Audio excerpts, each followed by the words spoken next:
Hello friends, आपका स्वागत है हमारे YouTube channel Shubham Tomar Hindi stenographer पर। यह डिक्टेशन पत्रिका से 100 शब्द प्रति मिनट की गति से होगा। Dictation start.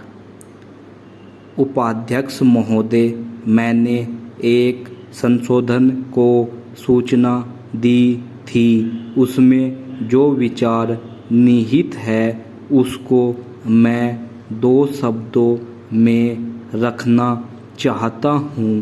इस विवाद ने जिस तरह का स्वरूप धारण किया है, मैं समझता हूँ कि मेरे मित्र श्री प्रकाशवीर शास्त्री ने जब यह प्रस्ताव प्रस्तुत किया था तो शायद उन्हें इस बात की कल्पना नहीं होगी कि यह विवाद इस तरह का रूप धारण कर लेगा।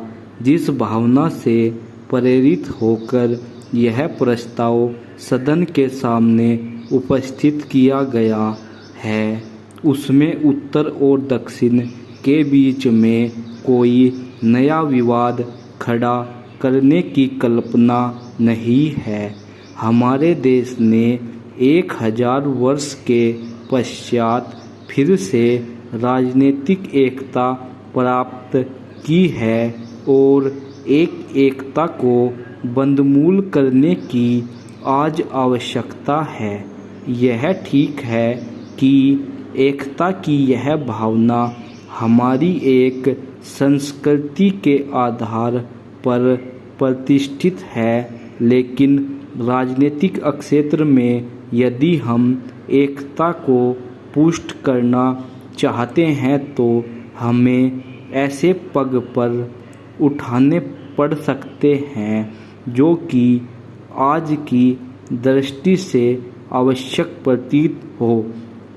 पैरा। हमारे महामहिम राष्ट्रपति जी ने कुछ वर्षों से दक्षिण में जाकर स्वतंत्र दिवस मनाने का संकल्प किया है और संपूर्ण देश ने उनके इस निर्णय का स्वागत किया है कि वह वर्ष में एक बार नई दिल्ली से बाहर जाएं, किसी दूसरे प्रदेश में, और वहां की जनता को भी उनके प्रत्यक्ष संपर्क में आकर इस बात का अनुभव हो कि वस्तुतः हमारी जो एकता है वह अस्थायी एकता है, व्यवहार्य एकता है, जो कि क्षण प्रति क्षण हमारे अनुभव में आती है। पैरा।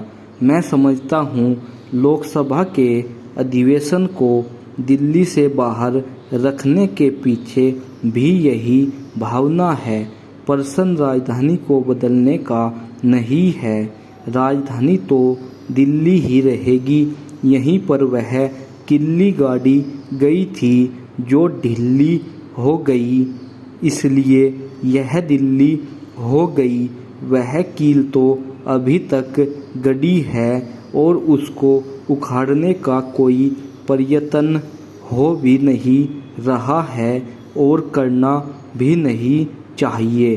प्रश्न तो केवल इतना है कि क्या हमारे लिए लोकसभा का एक अधिवेशन बेंगलोर में या हैदराबाद में करना संभव है। पहला, इस बात से तो इनकार नहीं किया जा सकता कि जो विंध्याचल के उस पार के लोग हैं वे इस प्रकार के अधिवेशन का स्वागत करेंगे, और इस बात से भी इनकार नहीं किया जा सकता कि वहाँ अधिवेशन करने में अनेक व्यावहारिक और आर्थिक कठिनाइयाँ हैं। स्टॉप।